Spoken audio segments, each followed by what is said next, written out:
What's up, Sneaky Nation? Sneaky P here, back with all the news after Week 12 in Year 3 of our San Francisco 49ers franchise, where the 49ers picked up a victory over the Seattle Seahawks to improve to 9-2 on the season. Now, this news video is going to be a little bit different. I talked about it in the game video that I had a lot of technical issues with this video, and it really kind of messed it up to where I cannot even watch the highlights being shown. So I can't really call them like I typically would like to, because it is just so glitchy the way I had to work around it to get the video up. Now, I do believe if I upload this video, it should be fine for y'all to watch. You guys shouldn't be watching the lag that I'm seeing, but essentially it's just impossible for me to do any kind of commentary on it with just how buggy this is. Hopefully, I don't think this is going to be an issue from here on out. It was like a one-time thing. I still don't know what caused it, but I apologize for not being able to call the highlights like I typically like to. The rest of the video should work out fine. The next video I recorded came out good.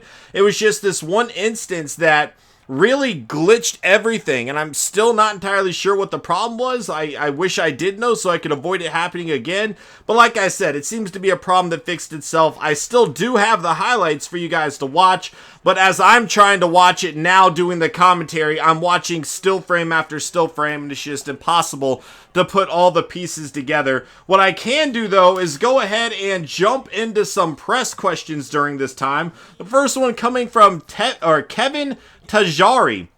With the emergence of Shaquan Fryer, are you considering moving him into the slot instead of Mallard for the future? And the truth is not really, not right now. And the reason being that I'm very happy with the top three wide receivers we have. At the moment, Mallard's not even out there. We have Corey Essex in the slot, and we've been very, very happy with his production to this point. So for the time being, that's not something we are looking at. Shaquan Fryer is certainly producing where we have him at the moment, and for the time being, that's where we would like to keep him. If injuries start to occur, it's something we can look into, but for now, we're pretty satisfied. And then Armin Hain, do you plan on drafting a deep threat wide receiver this season to give your quarterback a better chance of converting those one-on-ones? You've had mixed success with either Dimitri Todman breaking the play open or the number one cornerback getting the interception. That's really not something I'm looking at the moment. To get a true outside wide receiver, we'd have to spend a very high draft pick on one, and I think we are comfortable enough with the players that we have there now that it's not an immediate need. It is something that we would like to get another guy on the outside. I do have a lot of faith in Dimitri Todman, and I do think part of the issue at the moment is the fact that we don't have a quarterback who can hit him down the field as accurately as we need to. Obviously, the situations where it has not worked out for us has been against guys like Richard Sherman and Patrick Peterson, two of the very best in the game.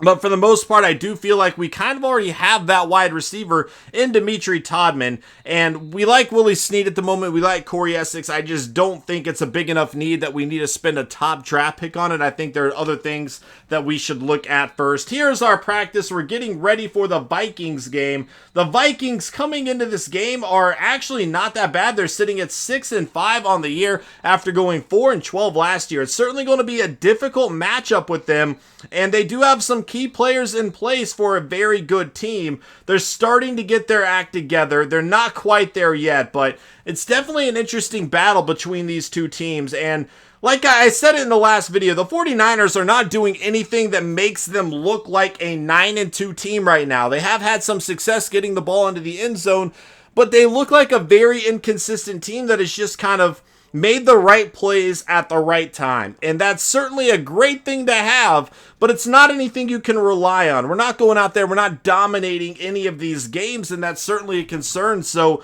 really, we're still viewing it as any given Sunday, even though we have a better record than the Vikings right now. I'm looking at them as a real threat.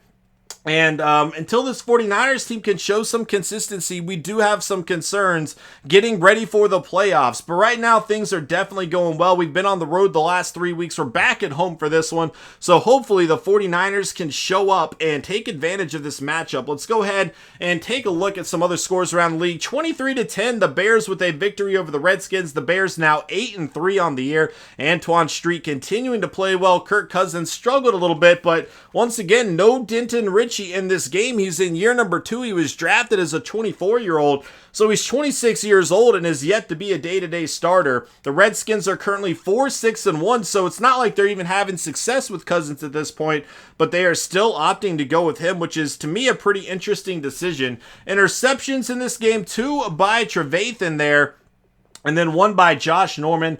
Fumbles forced, 1 by Freeman. It would not be recovered. 38-31, the Raiders with a victory over the Steelers. The Raiders now 5-6 on the year. The Steelers sitting at 6-5. Having that injury to Roethlisberger has greatly hurt them. Now, they did spend a first-round pick on a replacement for Roethlisberger in Phillip Rollins. He's actually been having a very good season, but it's just not the same level of impact. They've also had other injuries to their team that has definitely hurt them to this point, but not having Roethlisberger has been obvious, a big factor. They did go 12-4 last year, sitting at 6-5 this year. It's just not getting it done at the time. 17-14, the Patriots with a victory over the Texans. The Patriots are now 6-5 on the year. The Texans now at 4-7. The Patriots went 11-5 last year, and James Vallejo's rookie season this year, he has not been quite as good. The Patriots team hasn't been as good, and if they're not careful, they might find themselves out of the playoffs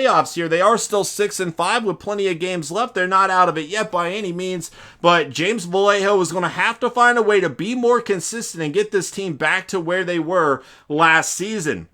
Stovall forcing a fumble there as well. 35-14, the Giants with a victory over the Falcons. The Giants now 7-4 on the year. Eli Manning, a monster game here. The Falcons now at 3-8. It's just not going their way. Matt Ryan unable to get it done. This is a team that went 9-7 last year, and the year before that they were in the Super Bowl, so they're definitely starting to fall off track a little bit here, and I think they need to improve their defense. They did bring over, Thomas Davis, which was a great pickup for them, but overall they just continue to struggle, and you see their defense getting picked apart by Eli Manning in this one.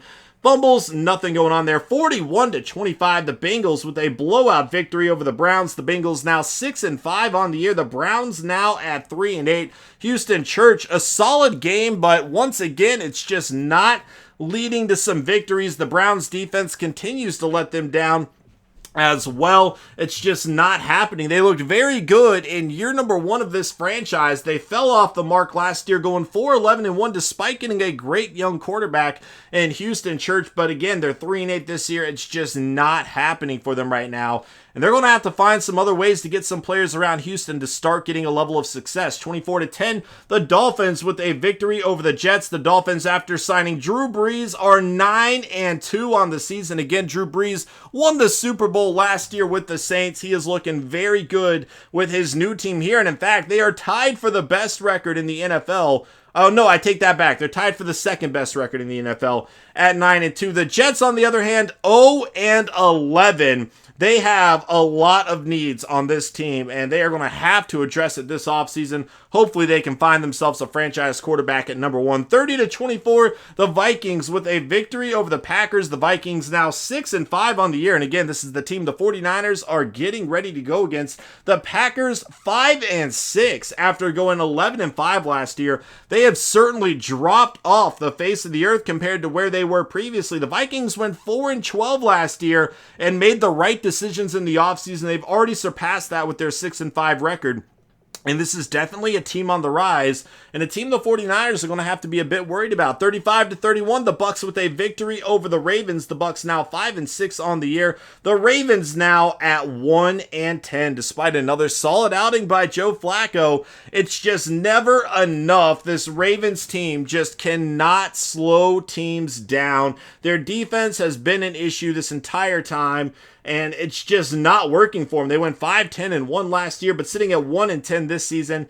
I guess it's not a given the Jets are going to have the number 1 overall pick. The Ravens are certainly in this conversation as well. They did draft Javaris Forbes, and he's been great, but not great enough, clearly. 27-24, the Colts with a victory over the Jags. The Colts now 6-5 on the year. The Jags fall to 8-3. So again, the Colts went 2-14 last year, and they have seemingly gotten their act together. A big victory over the Jags, who are the better team here. So a good upset victory.